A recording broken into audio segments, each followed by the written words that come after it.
असां केर आहियूं? असां मुस्लमान आहियूं। असांजो दीन कहिड़ो आहे? असांजो दीन मज़हब इस्लाम आहे।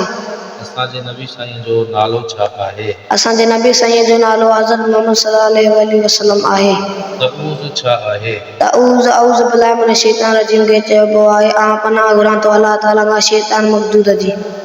तस्मीह छा खे चइबो आहे? तस्मीह बिस्मिल्लाह रहमान रहीम खे चइबो आहे। तर्जुमो शुरू करियां थो अलाह जे नाले सां जेको वॾो महिरबान निहायत रहम करण वारो आहे। छा अलाह जो को शरीक आहे?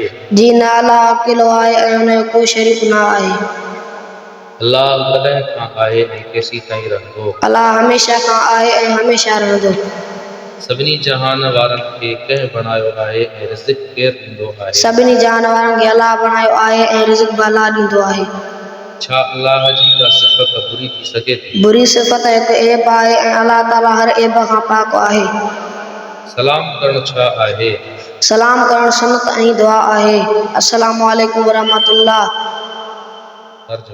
तर्जुमो अलाह ताला जी अवां ते रहमत ऐं सलामती हुजे। वालेकुम अस्सलाम वरहमतुल्लाह। अवां ते बि अलाह ताला जी रहमत ऐं सलामती हुजे। महिरबानी करण वारे खे छा चइबो आहे? महिरबानी करण वारे खे जज़ाक अल्लाह चइबो आहे। अलाह ताला अवां खे उन जो उजर ॾींदो। कंहिं बि कमु करण या इरादो करण खां अॻु में छा चइजे? इंशा अल्लाह चइजे। अलाह तर्जुमो अलाह चाहींदो त। चार वॾा मलाइक कहिड़ा आहिनि? चार वॾा मलाइका आहिनि। हज़रत जिब्राइल अलैहिस्सलाम, हज़रत मीकाईल अलैहिस्सलाम, हज़रत इसराफील अलैहिस्सलाम, हज़रत इज़राफील अलैहिस्सलाम, हज़रत इज़राइल अलैहिस्सलाम। हज़रत जिब्राइल जे ज़िम्मे कहिड़ो कमु आहे? हज़रत जिब्राइल जे ज़िम्मे कमु आहे नबियुनि ॾांहुं पैगाम पहुचाइणु। हज़रत मीकाईल जो कहिड़ो कमु आहे? हज़रत मीकाईल जो कमु आहे मींहुं वसाइणु ऐं रिज़्क़ पहुचाइणु। इल्म में इज़ाफ़े या वाधारे जी कहिड़ी दुआ आहे? इल्म में इज़ाफ़े या वाधारे जी दुआ आहे। रब्बि ज़िदनी इल्मा। तर्जुमो ए मुंहिंजा अलाह मुंहिंजे इल्म में इज़ाफ़ो या वाधारो अता फ़रमाए।